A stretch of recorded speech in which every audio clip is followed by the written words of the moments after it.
You're listening to the Kirkintilloch Herald, a Q & Review recording service podcast, brought to you by our team of volunteers currently recording from their homes across Scotland. Whether you're listening via the BWBF online players, the telephone app, or our brand new Alexa skill, please phone us on 0141 772 3976 to feedback on what you want us to provide and improve upon. Please also join your family and friends in being our audio ambassadors and share our Facebook, Twitter and Instagram all at Q & Review. That's @ CUEANDREVIEW.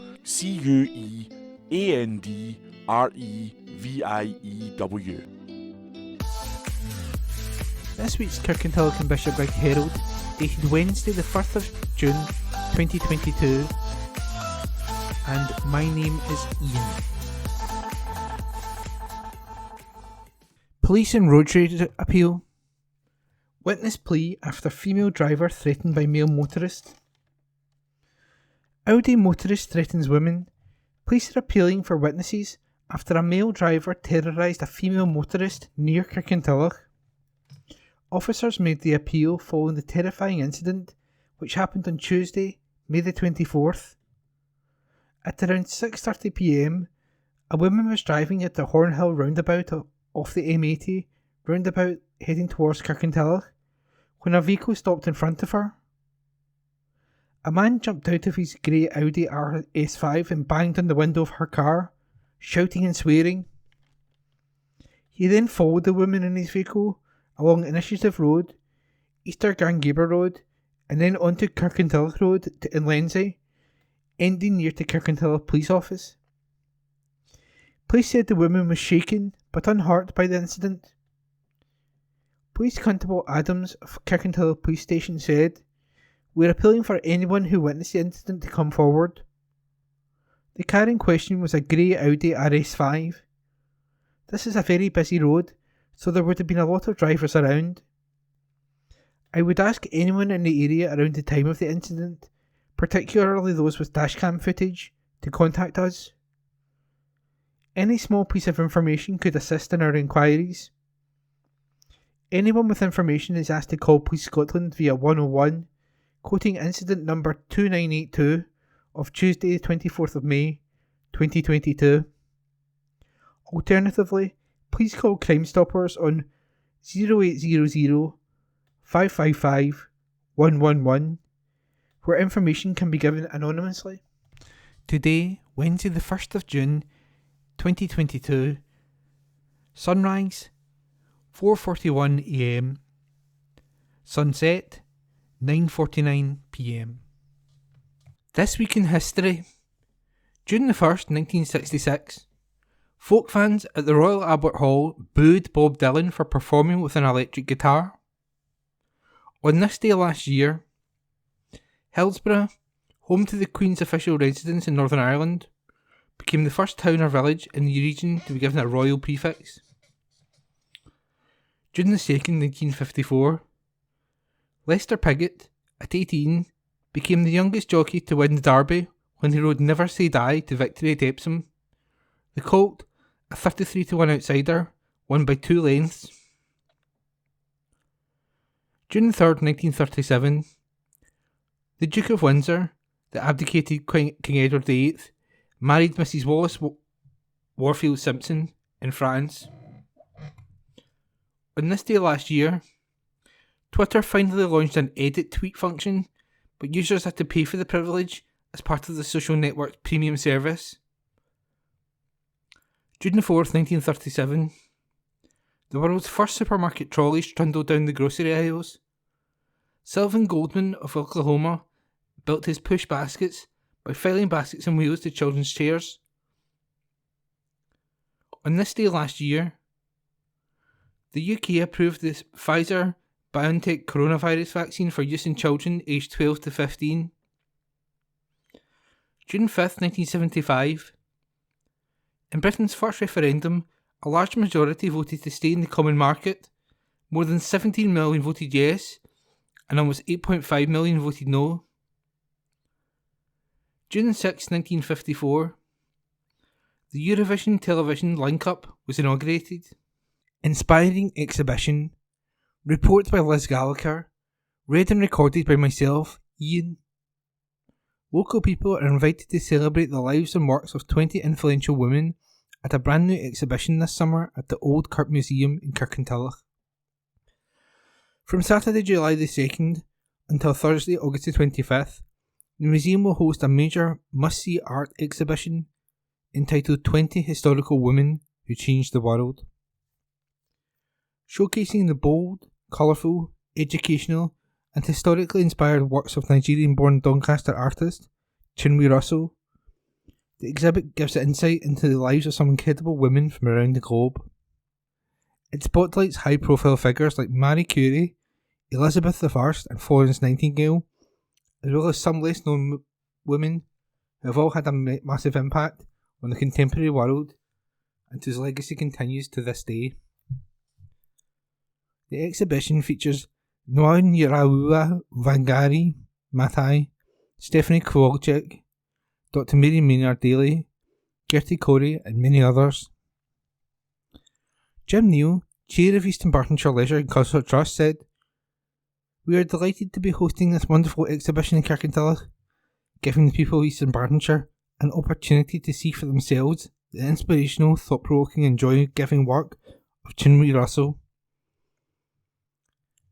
It takes us on a journey through history, stopping to consider the lasting impact of some truly exceptional women and the impact they had in the world around them in the fields of sciences, education, politics, environment, architecture, and so much more. I encourage people to go along and be inspired. The exhibition is accompanied by a publication which goes into some more details about the works and the women who inspired them. Chinwe's works were exhibited at the prestigious Royal Academy of Arts Summer Exhibition in 2019 and 2021, and have features and collections by Saatchi Art and the Global Arts afterwards. Chinwe said, "Creating this collection was a deeply emotional process which took over 2 years. I lived in the minds of these women during that time, and they lived in mine. I am privileged to share their stories with you, and together, let's marvel at their lives and works." The exhibition runs at the Old Kirk Museum until Thursday, August the 25th. A prize walk. Scotland's walking charity is encouraging outdoor enthusiasts in East Dunbartonshire to get involved in a countrywide competition to uncover local gems as part of National Walking Month. The contest has been hosted across Pass for All social channels to celebrate National Walking Month and to inspire the public to get outside and walk, with entries in with the chance of winning a £500 voucher at Cotswold Outdoor Store. To enter the competition, the charity is looking for people to share a few words with a photo or video of a favourite place to walk in their area, tagging at Paths for All and the hashtag #ILoveWalking. CEO at Paths for All, Kevin Lafferty, hopes the campaign will create a broad understanding about why people in Scotland love walking. Find out more at www.pathsforall.org.uk/ILoveWalking. Have a say on school uniforms. Local Green MSP Ross Greer has called for young people, parents and carers in East Dunbartonshire to have their say on new guidance which aims to make school uniforms cheaper. The Scottish Government has launched a consultation on how it will deliver the Greens' manifesto proposal to cap the cost of school uniforms. Mr Greer said the proposed guidance will also address the issues of equality, such as rules around gender, which result in young women and girls paying more for their school uniform than boys. Views are asked from young people and their families, as well as schools, community groups and suppliers. Mr Greer, a member of Parliament's Education Committee, has welcomed the consultation as an opportunity to reduce inequalities in the classroom and to support families facing the cost of living crisis. He said, "School uniforms often place huge costs on families due to overly specific policies and too few suppliers, particularly at high school level. This new national guidance is an opportunity to let young people, parents and carers choose good value clothing which meets their school's rules without needing to buy from expensive specialist retailers." This is also an opportunity to promote equality in our classrooms through inclusive guidance, from removing unnecessary rules around what each gender should wear, to ensuring appropriate options for religious clothings. The consultation runs from May the 19th to October the 14th. Concerts for carers. People who are employed as carers by the NHS or other registered care organisations have the opportunity to win free concert tickets. Concert for Carers is a charity that offers paid care workers the opportunity to obtain free tickets to live music events across the UK. The aim is to support the mental health and well-being of NHS and care workers after such a difficult period. Eligible services can register, and the staff can register and enter ballots for events including at the OVO Hydro, SEC Armadillo, O2 Academy Glasgow, O2 Academy Edinburgh. Events featured on the charity website include performances by LP, Jacob Collier, Waterparks, Public Image Limited, Jessie Ware, Ed Sheeran, Beck, and the Eagles. Winners get free tickets and payments of £4.50 booking fee. Visit www.concertsforcarers.org.uk. Area Safest in the UK. Report by Liz Gallagher. Eastern Bartonshire is the safest place to live in the UK, according to data from a new study. The study, by financial services website Confused.com, revealed there were just 0.44 burglaries per 1,000 people in the area last year, after analysing police data from across the UK. The rate of burglaries in Eastern Bartonshire has dropped by 26.94% each year on average since 2017. The research, which investigated burglary rates across the UK from 2017 to 2021, also revealed that the top 5 safest areas in the UK are all in Scotland, with 0.47 burglaries reported per 1,000 people last year. Those living in the Highlands are the second least likely to experience a burglary amongst UK residents.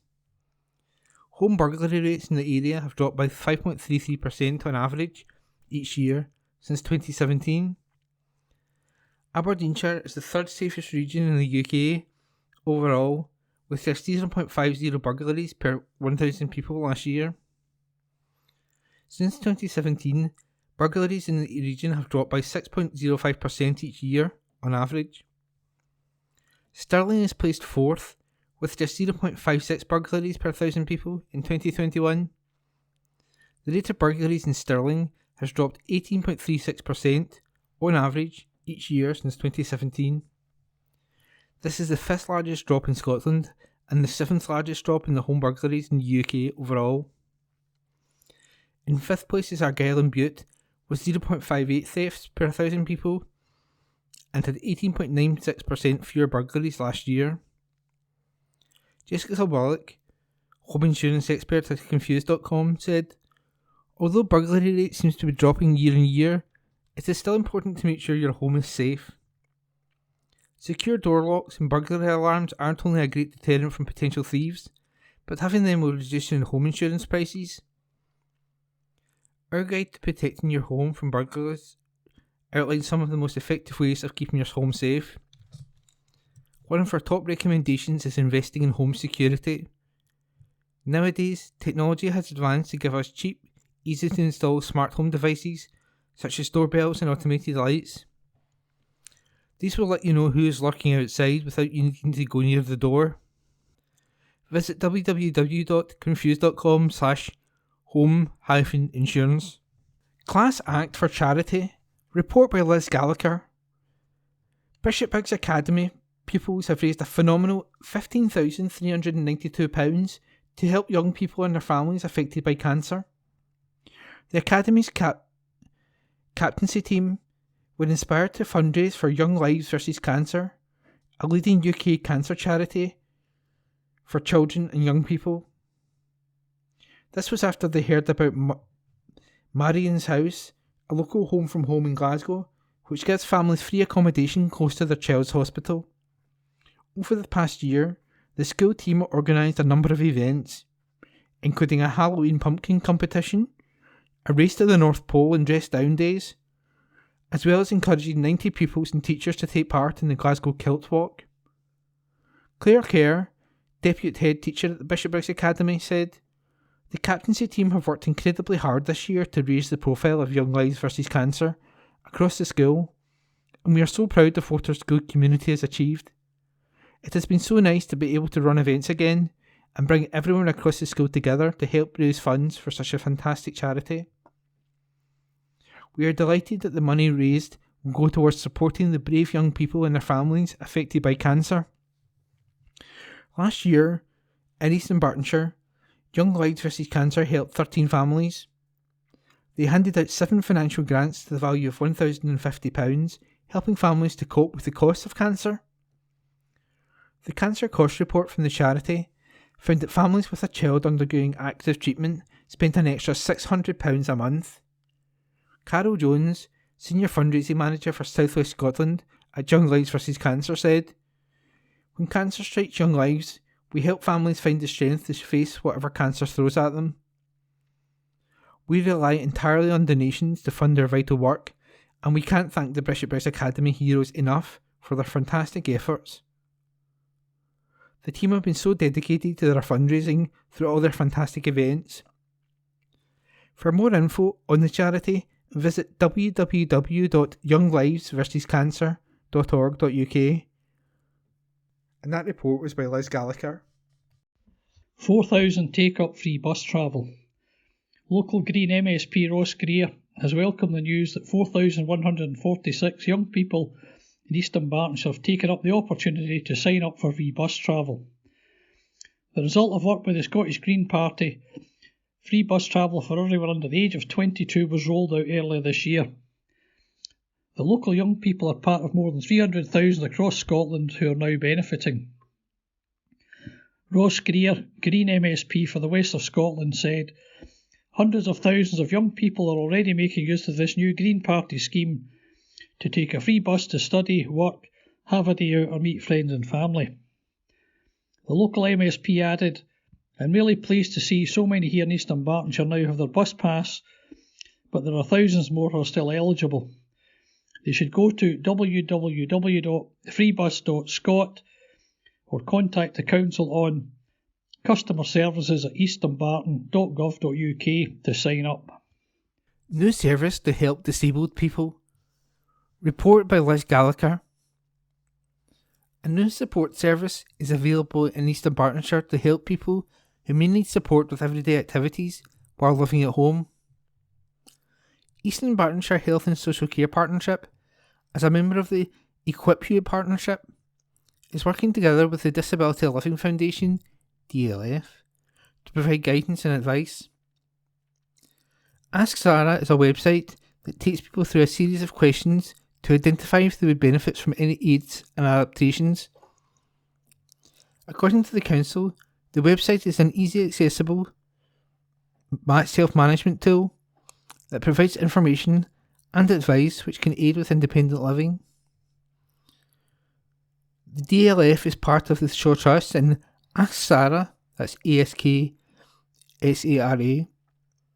is part of the Living Made Easy website, which provides clear practical advice and information on products and suppliers of daily living equipment. Caroline Sinclair, Chief Officer for East Dunbartonshire Health and Social Care Partnership, firmly believes this website will be of benefit. She said, "Ask Sarah is an accessible, user-friendly, self-help tool that enables older people and people with disabilities of all ages to identify products that will help them to stay independent in their own homes.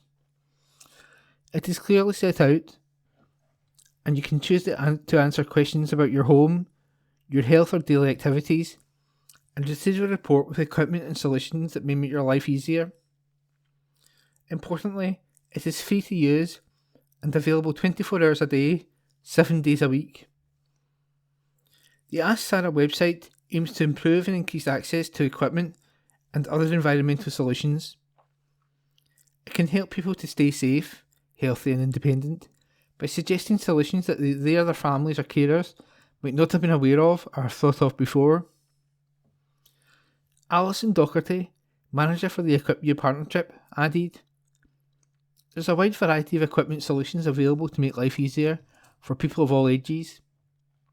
People often don't know what it is they need to help them.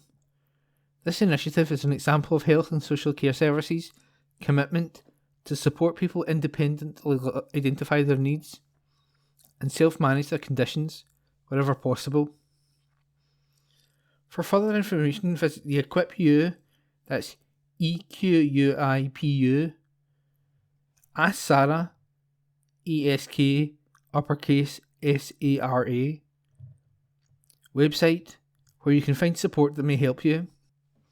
And that report was by Liz Gallagher, MP. Johnson must resign. Report by Liz Gallagher. East Dunbartonshire MP Amy Callaghan has renewed her calls for Boris Johnson to resign following the release of the long-awaited Sue Gray report into parties held in Westminster during the COVID pandemic. The report confirms that Boris Johnson and Downing Street staff partied and broke COVID guidelines whilst the rest of the country was in lockdown. Ms Callaghan and the wider SNP group at Westminster have said that Boris Johnson must resign, adding to calls from across Parliament for him to go. The local MP has also challenged Scottish Conservative leader Douglas Ross to resubmit his letter of no confidence to the 1922 Backbench Committee or risk losing any remaining credibility.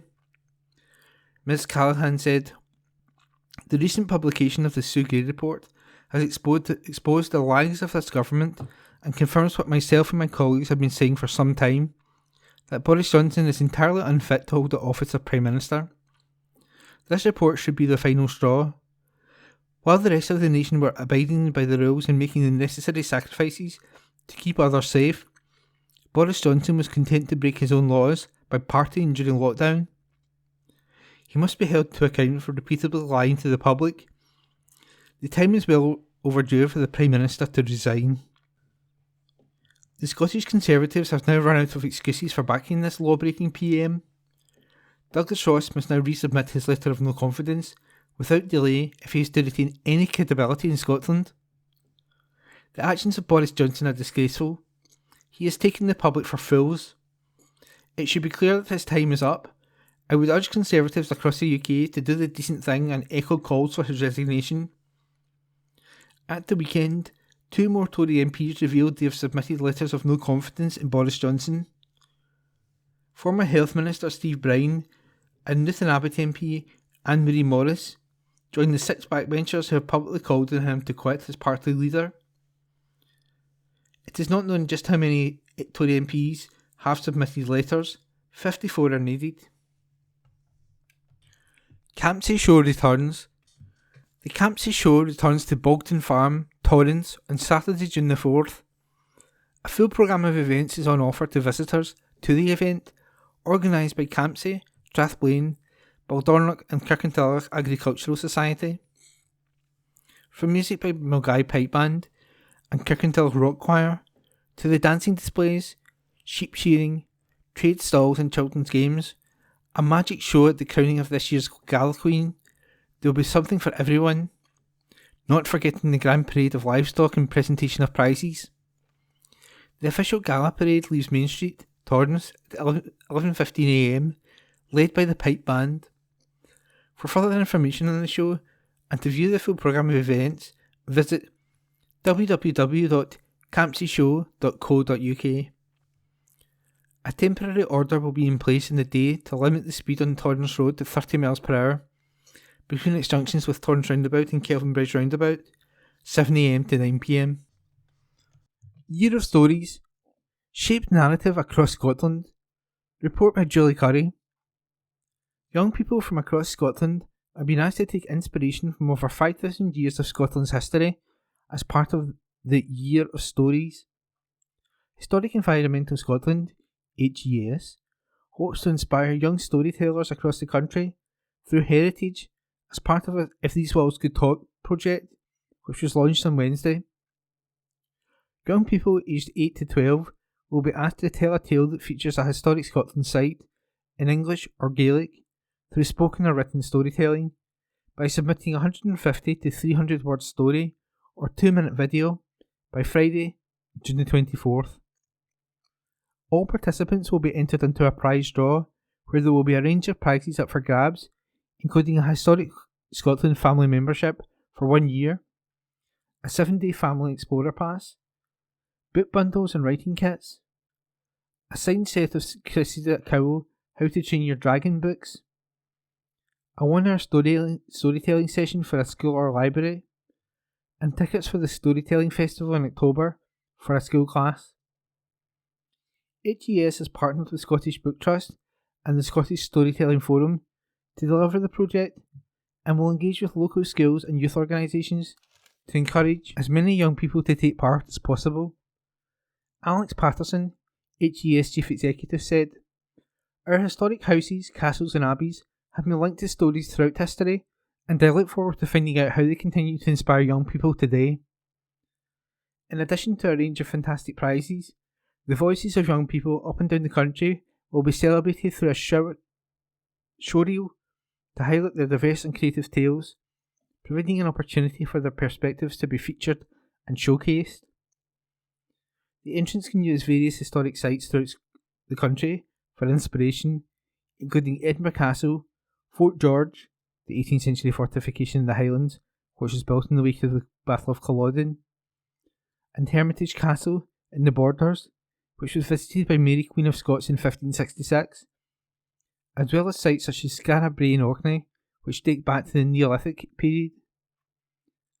Mark Lambert, CEO of Scottish Book Trust, said, "We hope that many young people will be encouraged to share their different experiences and shape the narrative of our country.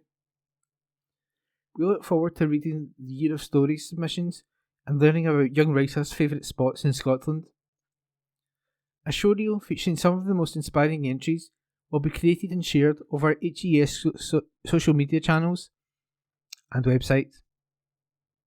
Miriam Morris, Communications and Development Officer for the Scottish Storytelling Forum, said, "Storytelling is one of Scotland's oldest traditional art forms.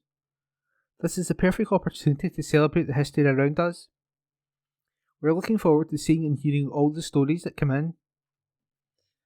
To enter, visit hes.scot/these-walls. Spotlight on Stories. Led by Visit Scotland, the Year of Stories will be celebrated in communities across Scotland throughout the remainder of this year. It aims to spotlight and promote the wealth of stories inspired by, written or created in Scotland. From icons of literature to local tales, the year encourages locals and visitors to experience a diversity of voices, take part in events, and explore places, people and culture connected to our stories, past and present. Scotland's themed years have been running since 2009 to celebrate a particular side to Scotland that deserves recognition. To find out more, visit www.visitscotland.com/about/the-med-years/stories. £50 million pot to help us cover costs of energy. Report by Julie Curry.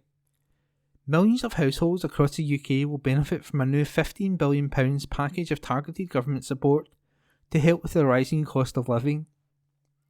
Chancellor Rishi Sunak announced that the energy bill discount will be doubled from £200 to £400 in October, and the requirement to pay it back scrapped. A one-off £650 payment will also be made to more than 8 million low-income households on universal credit, tax credits, pension credits and legacy benefits. And there will be separate one-off payments of £300 to pensioner households and £150 to individuals receiving disability benefits, groups most vulnerable to rising prices. The new cost of living support package will mean that almost all of the 8 million most vulnerable households in the UK will receive at least £1,200 of extra support this year, including the £150 council tax rebate that many families received last month, which equates to the average energy price cap rise over this year. To ensure the support for everyone who needs it, Mr Sunak also announced a £500 million increase for the Household Support Fund delivered by local authorities, extending it from October until March 2023. This brings the total Household Support Fund to £1.5 billion. to help pay for the extra support, which takes the total direct government cost of living support to £37 billion. The Chancellor said a new temporary 25% energy profits levy will be introduced for oil and gas companies, reflecting their extraordinary profits. Mr Sunak said, "We know that people are facing challenges with the cost of living, and this is why I'm stepping in with further support to help with the rising energy bills. We have a collective responsibility to help those who are paying the highest price for the high inflation we face. That is why I'm targeting this significant support to millions of the most vulnerable people in our society. I said we would stand by people, and that is what this support does today. It is also right that those companies making extraordinary profits on the back of record global and oil prices contribute towards this. That's why I'm introducing a temporary energy profits levy to help pay for this unprecedented support." And that report was by Julie Curry. The best, bar none? Scotland's longest running licensed trade awards has launched its search to find the country's best bars. The Scottish Bar and Pub Awards is on the hunt to seek out the best of Scottish hospitality. Nominations are now open for all categories, including venues crafting inventive cocktails, perfect pints, or delivering exceptional service, from John O'Groats to Gretna. Local pubs will battle it out to win in the 18 categories, including Whisky Bar of the Year, Dog Friendly Pub of the Year, Best Live Music Venue, Innovative Cocktail Bar of the Year, and New Bar of the Year. Organiser Susan Young said, "Our awards commend charismatic individuals and incredible venues that make up Scotland's unparalleled hospitality landscape. But they need your help to vote for them by June the 30th. Visit scottishbarandpubawards.com to vote for your favourite hostelry." Take your time to enjoy every mile on our roads. Report by Julie Curry. Bikers from Evolution Women's Motorcycle Club declared action on the latest film for motorcycle safety campaign, Live Fast, Die Old. Part of the Breathtaking Road series, the new film highlights the thrill of riding while also reminding motorcyclists to enjoy Scotland's roads safely. Shot in the Isle of Skye, the film uses striking slow-mo footage to highlight the importance of considering the entire picture and every potential hazard before overtaking. It urges motorcyclists exploring Scotland's roads to take your time to take it all in. Despite accounting for less than 1% of all road traffic, in 2020 there were 418 reported motorcyclist casualties on Scotland's roads. Of these, 16 were fatalities, 17% of all road deaths, and 242 resulted in serious injury. Loss of control is the most common factor, involved in 19% of all accidents. Bends and overtaking are among the riskiest manoeuvres, with bends being a factor in 22% of all reported injury accidents, and overtaking in 10%. The campaign is backed by the Scottish Government and Road Safety Scotland. Minister for Transport, Jenny Gilruth, said, "The Live Fast Die Old campaign celebrates biking, but we know motorcyclists face significant risks on our roads, and we want to ensure they practice safe riding habits, especially when overtaking and going round bends, which can be particularly risky manoeuvres. Urge any motorcyclists exploring Scotland's breathtaking roads this season to take their time, adjust their speed and consider their surroundings before overtaking. Enjoy the ride, but get home in one piece." The new film coincides with Police Scotland's motorcycle safety campaign. A biker, Deputy Head of Road Policing Superintendent Stuart Mackey, said, "My plea to other riders is a straightforward one. Get home safe. I have bitter experience of attending fatal collisions over the years. I understand the pleasure of being on a bike and exploring Scotland, but there's nothing more important than returning home to know your loved ones safe and well." Campaign posters will be displayed at key locations, including petrol stations, garages and cafes, along Scotland's most popular biker routes. And that report was by Julie Curry. Helping to deal with the impact of loss. Grief affects us all at one time or another in our lives, whether it be due to the death of a loved one or some other form of loss. It is a normal emotion we feel as a response to loss, says Claire Collins, a bereavement coordinator with Marie Curie, www.mariecurie.org.uk. Throughout our lives, we experience many different types of loss, such as relationship breakdowns, redundancy, financial, health, and the death of a loved one. These losses can often lead to a further series of losses. What are the common symptoms of grief? Many symptoms of grief can be experienced after the loss of a loved one, says Claire.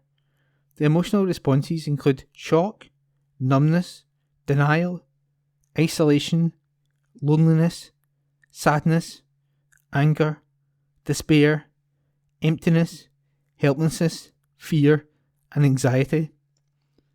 We cannot see these emotions, but there may be more obvious physical symptoms such as disrupted sleep, sleeping more or inability to sleep, loss of appetite, tearfulness, lethargy, panic attacks, increased susceptibility to colds and illnesses. These responses to loss are normal and do not last forever. Our social context can also be affected as social circles may change. Finances and housing may be impacted by the loss. Spiritually, we may experience a crisis in faith or a struggle to find meaning, both a meaning in life and a meaning in death. Does everyone experience grief in the same way? No is the answer, says Claire. Grief is completely unique to each individual. Everyone grieves differently, even within one family or a couple, a fact that can have an impact on relationships. There is no right way or wrong way to grieve, no set pattern and no set time frame. Its symptoms change as we learn to live without the person who has died. Sometimes grief can be complicated due to historical losses, difficult relationships with the deceased, or the circumstances of the death, for example sudden death, death after a long illness, suicide, or murder.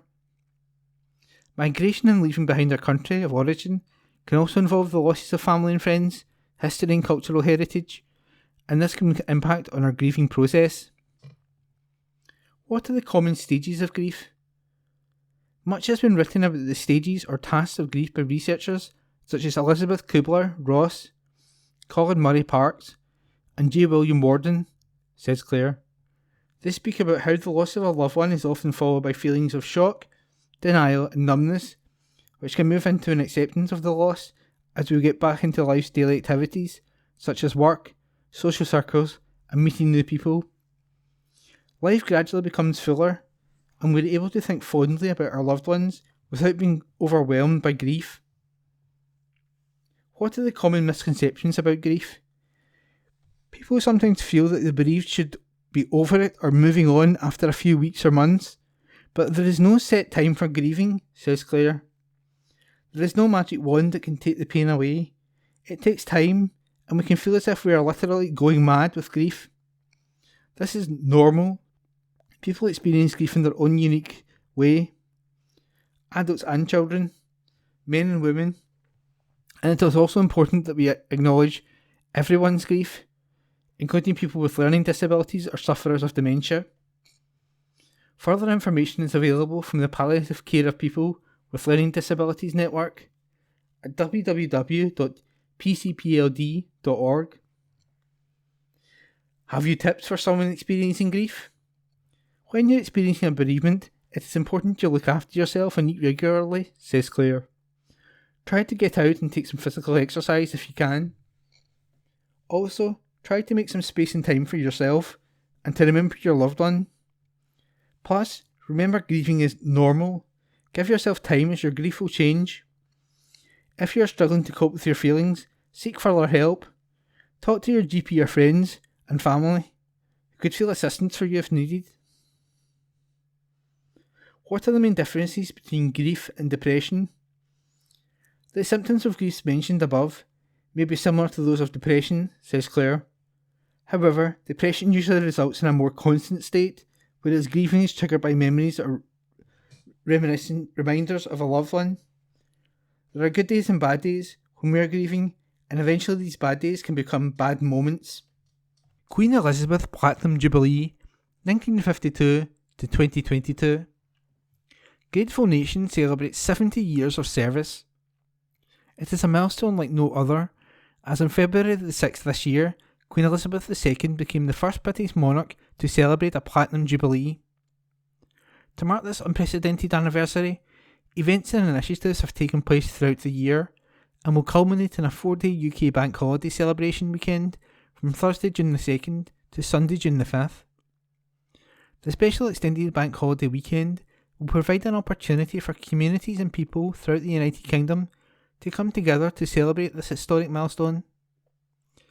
The 4 days of celebrations will include public events and community activities, as well as national moments of reflection on the Queen's 70 years of service.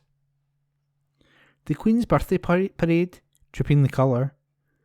There will be more than 1,400 parading soldiers, 200 horses and 400 musicians who will come together in a traditional parade to mark the Queen's official birthday, usually held on the second Saturday in June. Beginning at Buckingham Palace, the parade will move down the Mall to Horse Guards Parade, joined by members of the royal family on horseback and in carriages.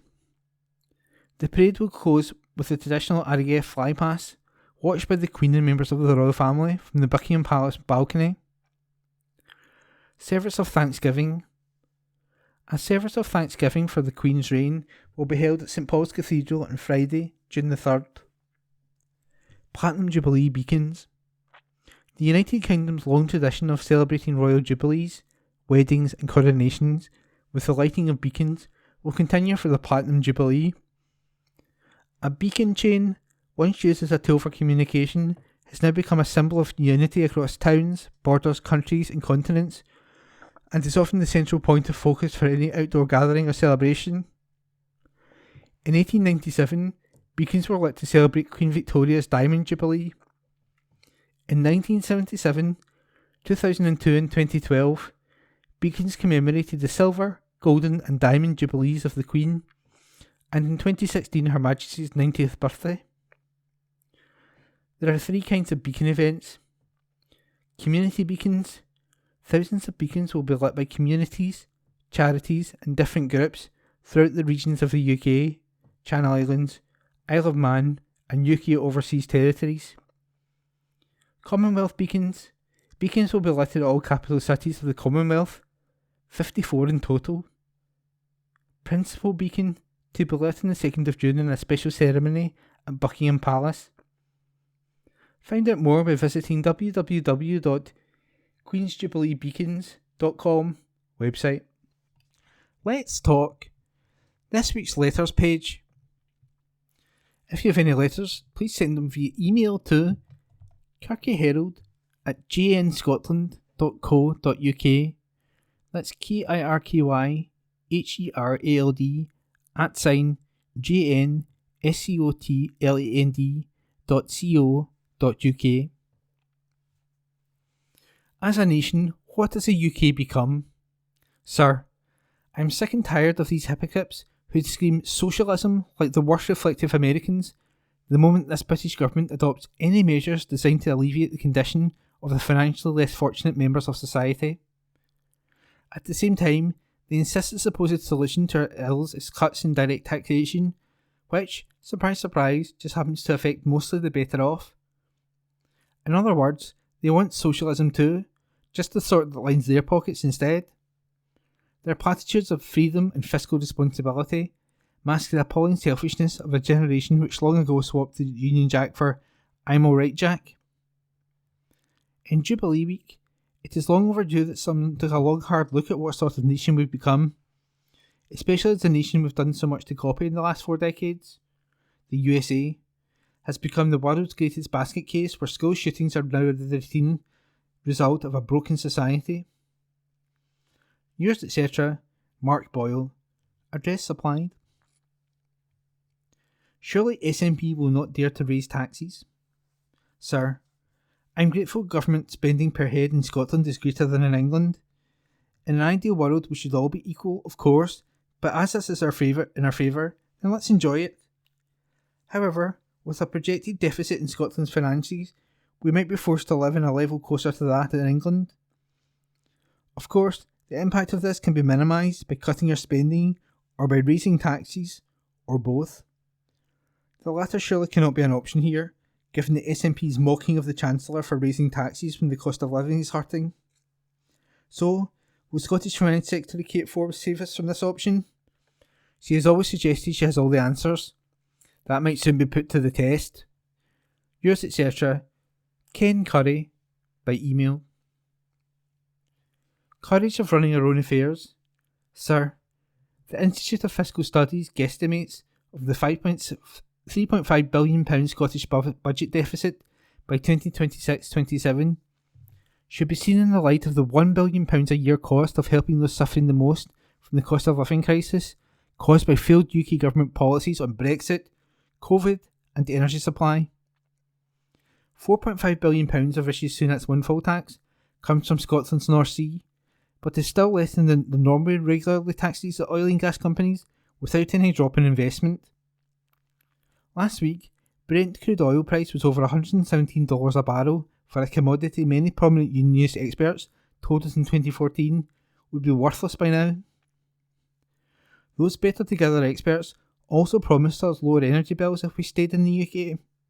With Scotland's vast natural resources and renewable energy potential, rather than facing years of austerity as part of the UK, we should have the courage of running our own affairs and aspire to emulate the much higher standards of living, including much better pensions, enjoyed by Denmark, Norway, Finland and Ireland, as similar-sized independent Northern European countries. Yours, etc., Fraser Grant, by email. Putin forces have lost all restraints. Sir, I find it extremely difficult to witness the situation unfolding in Ukraine as it plays out in front of our eyes, thanks to 21st century communication systems sending us images and minute-by-minute updates on the devastation and sheer brutality being inflicted on civilians by Russian troops. More than 30 legal scholars and genocide experts have signed a report accusing the Russian state of violating several articles of the UN Genocide Convention. Mass killings of civilians appear to be directed by Russia's top officials, who use dehumanizing language to describe Ukraine as bestial and filth. When an army is encouraged to pursue civilians in those terms, all restraints on moral, humane behaviour are cast aside, and they become a murderous force. The Russian troops have also caused the destruction or severe damage to 250 museums and institutions in Ukraine, and have been accused of theft from an estimated 2,000 artworks. Foreign Minister Sergei Lavrov has accused Western countries of waging a total war on Russia and its people and culture. This is a classic example of projection, which allows the perpetrator to claim the moral high ground, despite all evidence to the contrary. Yours, etc., Caroline Taylor, address supplied. Young Scot card, a ticket to visit for £1. Report by Julie Curry. Young Scot National Entitlement card holders are being given access to over 600 historic sites across the country for only £1. The initiative encourages young people to get out and explore many of the historic sites Scotland has to offer. Historic Environment Scotland, the National Trust for Scotland, and Historic Houses Scotland decided to relaunch the campaign, originally introduced in 2018, which has saved young people hundreds of thousands of pounds in entry fees. Philip Long, NTS Chief Executive, said, "The last 2 years have been a challenging time for all of us, and exploration of the beautiful places Scotland has to offer was a cherished respite. Now that we are largely free from restrictions, we hope to welcome more people back to our sites and encourage young people with a Young Scot card to get out there and explore the wealth of places available to them across the country. Since 2018, we've seen many young people at our sites reaping the benefits of the reduced £1 entry, and we look forward to welcoming many more in the coming months." The initiative was welcomed by Young Scot Chief Executive Kirsten Urquhart. She said, "Young Scot is delighted to be continuing the partnership, supporting young people to access Scotland's remarkable historic sites using their free Young Scot National Entitlement card. And if they're under 22 years old, they're also eligible for free nationwide bus travel using their card, making it even easier to enjoy the hundreds of historic sites Scotland offers. Young Scot card holders aged 11 to 25 will be able to access more than 600 sites across the country." Alex Patterson, HES Chief Executive, said, I would like to encourage Scotland's young people to take advantage of this initiative and explore some of our much-loved heritage attractions, from castles to cairns, and enjoy a rich and diverse historic environment. To apply for an entitlement card, visit young.scot/the-scot-young-scot-card. For a full list of participating properties, visit nts.org.uk, www.historicenvironments.scot, or historichouses.org. And that report was by Julie Curry. Students need to get finances in order now. Students in Scotland are being urged to ensure they have the right documents to hand when applying for their funding. The Student Awards Agency Scotland, SAAS, is now accepting applications for funding from students who are enrolling in a college or university course in 2022-2023. If students apply for fees, bursaries or loans now and before the June 30th, funding will be in place for the start of the new term. However, SAAS has emphasised the importance of submitting the correct documentation and any required evidence to allow them to progress the applications. Lauren McNamara, SAAS Interim Chief Executive, said, SAAS is open for 2022/23 applications and students should apply now. This will guarantee their money will be in place for the start of their courses. To make the application process easier, just make sure you have the necessary paperwork ready before you apply. A full list of what you might need is on the SAAS website. Students do not need to wait for exam results or an unconditional offer before applying. Those details can easily be updated at a later date. It's more important for students to apply now with the right documents to secure their funding. A range of student financial packages are available. There's particular support for care experienced students, those with disabilities, students who have children or adult dependents, and young students. Students must complete an online application form at www.saas.gov.uk. The hints and tips section gives answers to the most frequently asked questions. Teenage boys' mental health tackled. Scottish charity Brothers in Arms, BIA, has teamed up with mental healthcare provider Thrive Mental Wellbeing to tackle mental health issues amongst teenage boys in Scotland. The charity, dedicated to preventing male suicide in Scotland, is offering boys aged 14 and older free access to its wellbeing app from May the 31st. It's estimated that 1 in 4 Scots suffer from mental health issues. However, a recent report found young adults suffered from the highest levels of mental distress. Figures also show that 1 in 3 children and young people were turned away from specialist mental health services during the pandemic. Brothers in Arms wanted to play a part in supporting and educating the country's young boys. On May 31st, in partnership with Thrive Mental Wellbeing, it launched a version of its mental health app tailored for teen boys. The app provides evidence-based techniques and content designed to build resilience, manage worries, and help teens to understand their thoughts and feelings. Dan Proverbs, the charity CEO, said, "Our strategy has always been about prevention. Unsurprisingly, we saw a big increase in the 18 to 24-year-old male users of our app during the pandemic. It occurred to me that if we could reach them earlier and encourage them to proactively look after their mental well-being, then we could make even more of a difference to the high rates of male suicide in Scotland. We need the support of parents and guardians to help us with the delivery of the app for it to make the difference." For more, visit www.brothersinarmsscotland.co.uk/support/for-boys. Lessons to learn from pandemic. Report by Julie Curry. The Scottish COVID-19 inquiry will carry out a fair, open and thorough investigation to establish what lessons should be learned from the strategic response to the pandemic. Lady Poole, chair of the inquiry, said it will make recommendations to ensure Scotland is better prepared for the future. A new dedicated website has also been launched, explaining how the inquiry team will carry out its investigations. It includes a section with the latest progress and developments will be detailed. It can be found at www.covid19inquiry.scot. Lady Poole said, "In Scotland, all of us have been affected by the pandemic and the measures taken to handle it. The suffering and the hardship experienced by many across the country has been unprecedented. COVID-19 has left loss, heartbreak and tragedy in its wake.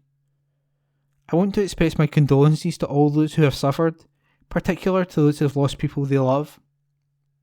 People have legitimate questions about the handling of the pandemic in Scotland. This inquiry has been set up to provide answers. My role as chair is to investigate aspects of the devolved response to the pandemic in Scotland and report about the lessons learned. The inquiry will not shy away from making findings where wrong decisions were made or where the response was inadequate or fell short. Before setting up the inquiry, Scottish ministers consulted on its terms of reference. It lists 12 areas for investigation, covering aspects of health, education and financial support. Lady Poole said, "We are an independent inquiry and will carry out a fair, open and thorough investigation. The terms of reference do not attempt to present a definitive list of every issue or person the inquiry will consider. Instead, they specify areas of investigation. The inquiry will interpret them to ensure particular groups or themes are not excluded. The inquiry is currently recruiting a team and putting in place premises ahead of its investigation stage." Lady Poole added, "We want the inquiry to lead to Scotland being better prepared if something like this were ever to happen again." And that report was by Julie Curry. Look out, look up, look after yourself. Farmers have been given the heads up to check for overhead power lines with this year's Look Out, Look Up, Look After Yourself safety drive. In the last 12 months, Scottish and Southern Electricity Networks has seen a further reduction in the number of non-injury events in farms and fields across its network, with 853 in 2021 compared to 865 in 2020 and 910 in 2019. While these figures are trending in the right direction, SSEN is keen to reach as many farmers and agricultural contractors as possible and reduce it even further. Peter Vujanich, SSEN's head of safety, said, "Our campaign is about giving farmers a quick heads up, which could save lives and prevent life-changing injuries. We are proud to describe this campaign as informed by farmers for farmers, as our work with the agricultural community has helped shape the campaign rollout." District News, General. Get involved in forestry. A new Scottish Junior Forester Award has been launched with the aim of giving children and young people an insight into a career in forestry. Aimed at 4 to 14-year-olds, the new award will equip young people with theory and practical skills so that they can help manage woodlands in their schools or communities. Scottish Forestry has worked in partnership with the Royal Forestry Society and John Muir Trust to develop the award. Chief Forester for Scotland, Dr Helen Mackay, joined pupils from Royal Douglas Memorial Primary School to launch the award.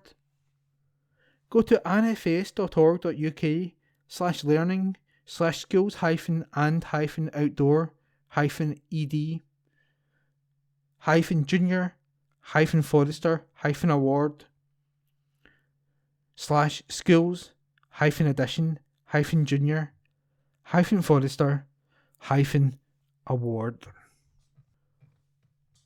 Holyrood View. The goal is fare free transport for all. Ross Greer, MSP. More than 4,500 young people across Eastern Bartonshire now have a card in their pocket which gives them free bus travel across Scotland. Just a few years ago, this was an idea I took to the Scottish Greens Party's annual conference, and now we have been able to deliver it for every young person across Scotland. This is the sort of bold step forward that Scotland needs, for the sake of our young people, family budgets and the climate. With the cost of living crisis now really starting to bite, I am glad that the Greens have been in a position to offer some help through schemes like this. These bus passes are already a lifeline for many young workers and carers, as well as students and others. To access free bus travel, you just need a new national entitlement, Young Scot card. Anyone from 5 to 21 who still hasn't signed up can do so at any time on freebus.scot, and I strongly encourage them to do so. Under 16s will need an adult to apply for them. You'll need to provide a scan of ID and a proof of address, as well as a photograph that can be used for the card. If you can't sign up online or can't provide proof, the council can help. Email them on customerservices@eastonbarton.gov.uk. Buses are a vital part of our effort to reduce pollution and inequality, and to recover from the pandemic. Free travel for under 22s is one step in a longer journey to make bus network work for people and the planet. Another is bringing buses back into the public ownership, so they are not operated in order to maximise the profits of a private company. We're also taking steps towards this by setting up a new fund to support councils who want to look into running their own local bus services. The Greens want to see fare free public transport for all eventually, as is the case in Estonia and Luxembourg. It's achievable, but we recognise that it's an ambitious goal. Right now though, we also want to see more investment in the services we already have. Buses should be clean, green, accessible, and operate on a timetable which meets the needs of local communities. That must mean improving bus stops to provide live timetables and shelters to ensure that those waiting can stay safe and dry, even in challenging weather. Have a cup of tea for charity. The end-of-life charity Marie Curie is calling on people across Scotland to throw a blooming great tea party in June and July to help fund vital care and support for those living with a terminal illness and their families. The charity's fundraising appeal is a piece of cake. Simply set a date to host a tea party and invite family, friends or colleagues to tuck into a delectable treat and catch up over a cuppa. Every penny raised from a blooming great tea party will go towards ensuring more people have access to the care and support they need at the end of life. To find out more about Marie Curie's blooming great tea party, please visit mariecurie.org.uk/tea party. Eat well, play well. The Scottish FA and Marks & Spencer's Food have announced a new partnership that will use the power of football to help families make healthier eating choices as part of M&S's Food, Eat Well, Play Well campaign. In a first-of-its-kind partnership, the multi-year deal sees M&S Food, the Scottish FA and the Scotland national teams shine a light on what players eat, to help inspire families to eat healthier. By using the influence of Scottish footballing heroes, the partners aim not only to make healthcare eating choices easier, but show that healthy and balanced food can be fun and tasty. Dozens turn out to enjoy Campsie Mayfest magic. Local families flocked to this year's Campsie Mayfest, which returned with a full programme of events and raised a record amount for charity. There were free music concerts and art exhibition and workshops for all ages. As always, Milton of Campsie Village Hall Trust, which is a registered charity, provided the hall free for Campsie Festivals Association's celebration of the arts. Coordinator Dr John Hinton said public donations in the aid of Hall Trust exceeded £1,000, which was a record amount. The festival kicked off with the Mayfest Campsie Countryside Walk, led by Neil Kitchener of Strathkelvin Ramblers. On their arrival at the restored Milton of Campsie railway station, the walkers were greeted with Scottish folk music provided by Campsie folk players and refreshments donated by the Fells Coffee House. Thanks are due to Sieglin Butcher and Elk Hinton for organising the exciting exhibition of original art.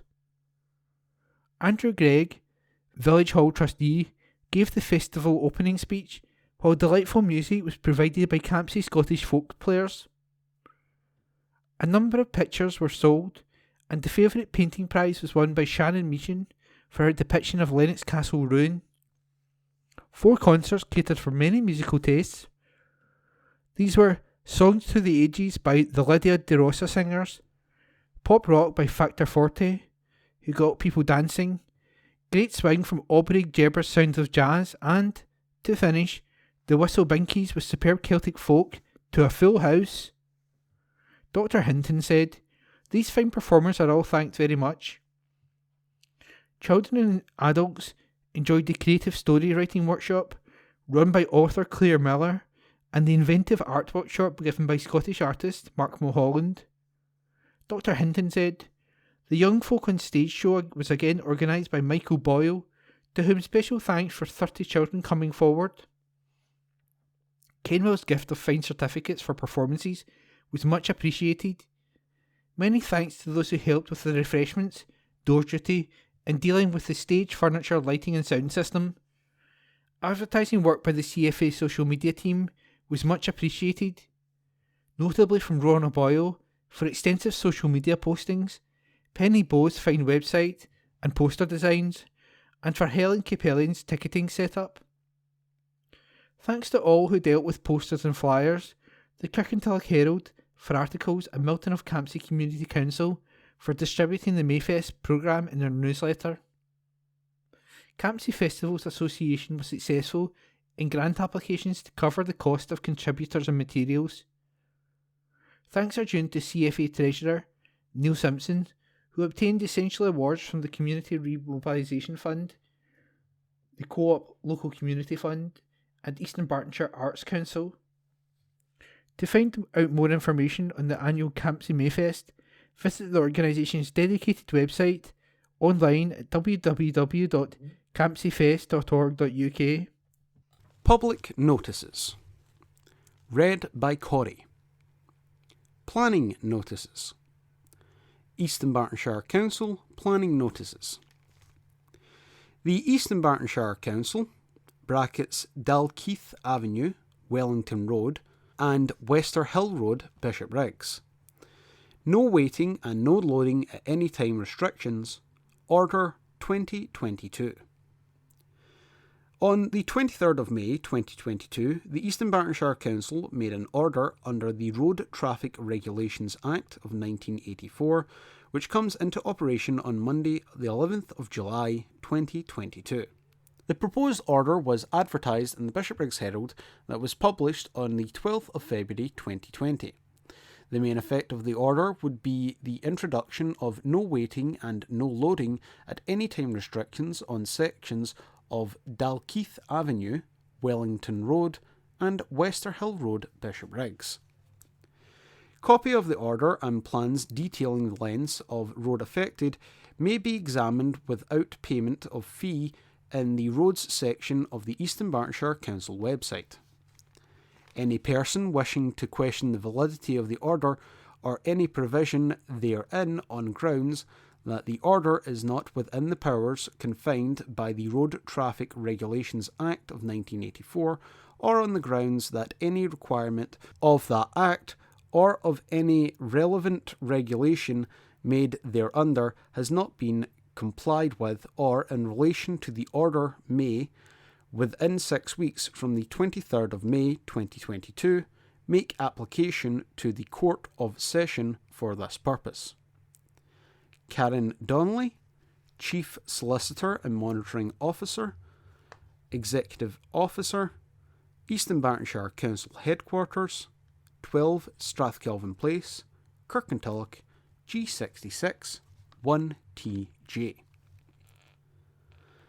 The Eastern Bartonshire Council, Townhead, Kirkintilloch. No waiting at any time restrictions. Order 2022.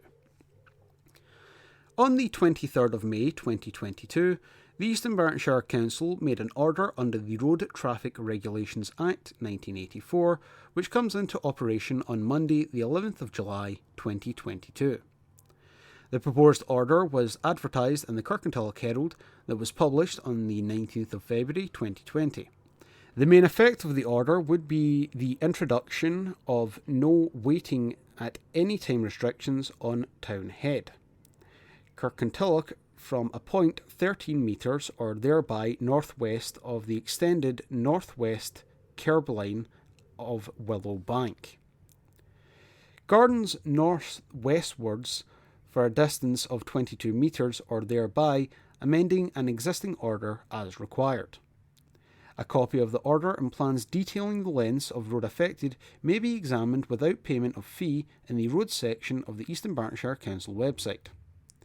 Any person wishing to question the validity of the order or any provisions therein on grounds that the order is not within the powers conferred by the Road Traffic Regulations Act 1984, or on the grounds that any requirement of the Act or of any relevant regulation made thereunder has not been compiled within relation to the order, may, within 6 weeks from the 23rd of May 2022, make application to the Court of Session for this purpose. Karen Donnelly, Chief Solicitor and Monitoring Officer, Executive Officer, Eastern Bartonshire Council Headquarters, 12 Strathkelvin Place, Kirkintilloch, G66 1TJ. Planning applications.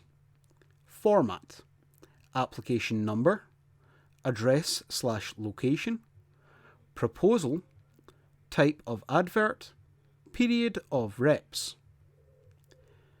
TP/ED/22/0351. Greencroft, 3 Bilmaldy Road, Bishopbriggs, Eastern Bartonshire, G64 3BS. Erection of wraparound extension and new rear dormer. Erection of relocated double garage with ancillary accommodation above. Section 65, affecting CA, 21 days. TP/ED 220347. Beechwood, 1 Grove Park, Lindsay, Eastern Bartonshire, G66 5AH. Replacement windows, section 65, affecting CA, 21 days. The application plans and other documents can be viewed online through the Council's website. The current restrictions on non-essential office work associated with the coronavirus pandemic means that plans cannot be viewed in Council offices as normal. Written comments may be made within the above period to the Council through the Council's website or to the above address. Any representations will be treated as public documents and made available for inspection by interested parties, and may also be published on the Council website. Clare hoping to shine again. An article written by Ian McLean. Glasgow City will end the season without a trophy for the first time since 2005 after their extra time defeat by Celtic in Sunday's Women's Scottish Cup final at Tynecastle. The Petershill-based side were looking to the Cup as consolation after their 14-year reign as Scottish champions was ended by Rangers. But despite having a player sent off just before half-time, Celtic went home with the cup after a 3-2 victory. The impact of the Old Firm's additional investment in the women's game has had a huge impact on City, who also lost to Celtic in the League Cup final in December. At Tynecastle, they twice came back to level in the first half, thanks to Jenna Clark and Lauren Davidson. From penalty, Jodie Bartle was red-carded for conceding. Cancelling out goals by Shen Mengu and Charlie Wellings. But they couldn't make their numerical advantage count, and Izzy Atkinson grabbed the dramatic winner for Celtic in the closing stages of extra time. City now face a regrouping to meet the Old Firm challenge, and one player earmarked for a key role is Claire Shrine, who has signed a 1-year contract extension to keep her at the club till the summer of 2023. The 27-year-old Republic of Ireland international became City's 25th Centurion when she made her 100th appearance for the club in Sunday's final and has netted 67 times during her 2 spells at the club. Shine will also continue with her role in the Glasgow City Foundation as a project coordinator, which has seen her visit to schools and communities. As part of the Comms World Connecting Championships to Schools programme, Shine has chatted to a whole range of pupils about what it is like in the day of the life of a professional footballer. She recently had the honour of opening a brand new pitch at Hillhead Primary School in Kirkintilloch. Shine said, quote, "I'm delighted to sign an extension with Glasgow City. I'm really looking forward to what's to come for the club." End quote.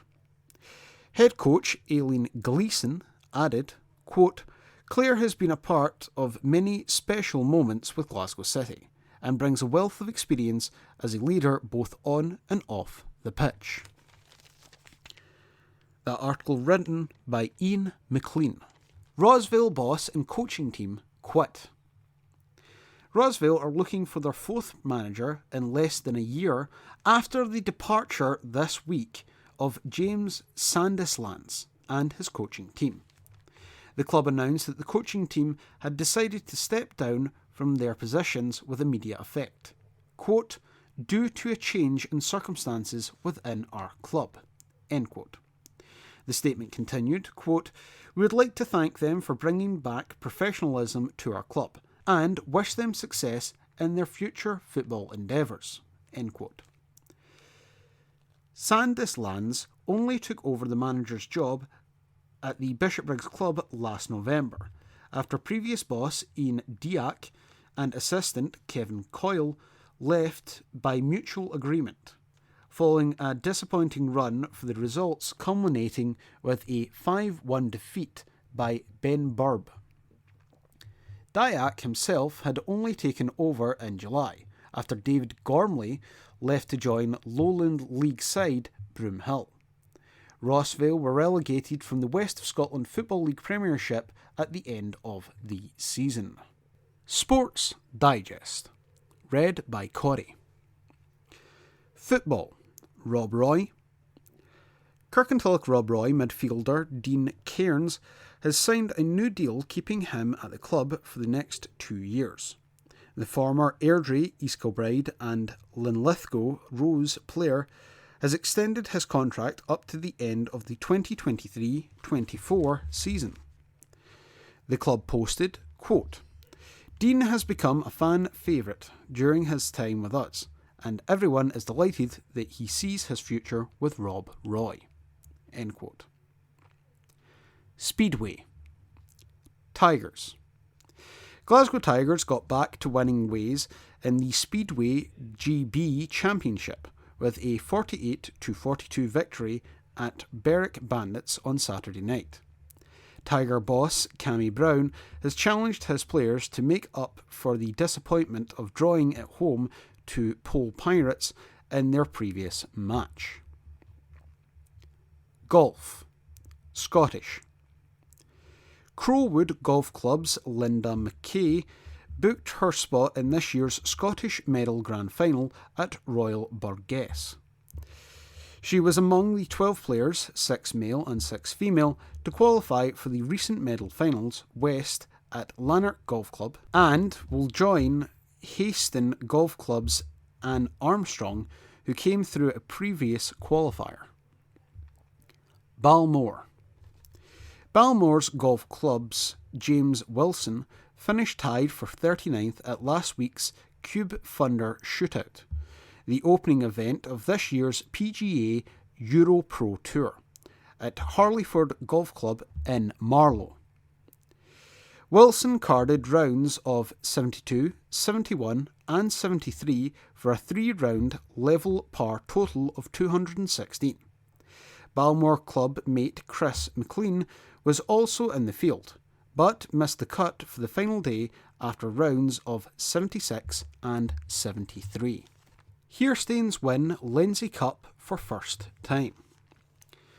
Hearstains Primary School defied the odds to win this year's Jim McNairn Trophy, the popular annual football tournament organised by Lindsay Youth Club for local primary schools. The event took place at the Astro facility in Lindsay Academy last week, when teams from 15 schools converged to battle it out for the trophy. And despite being one of the smallest schools participating, it was Hearstains who won the trophy. now in its 38th year for the first time. Despite the poor weather and an unforgiving accident to one of the young Holy Family players who broke his ankle and could not be moved until an ambulance arrived, reducing the amount of pitches available for use, the festival was completed and enjoyed by the 15 teams. After the section games, the event was split in two. In the A section, 6 teams took part: Holy Family, Lairdsland, Lindsay Meadow, St Helens, Hearstanes and Gart Corner. After the playoff, Hearstanes won the Jim McNair Trophy by a 1-goal margin from Gart Corner. In Section B, Elmvale picked up the Kirky Miners Trophy, narrowly beating Holy Family 2.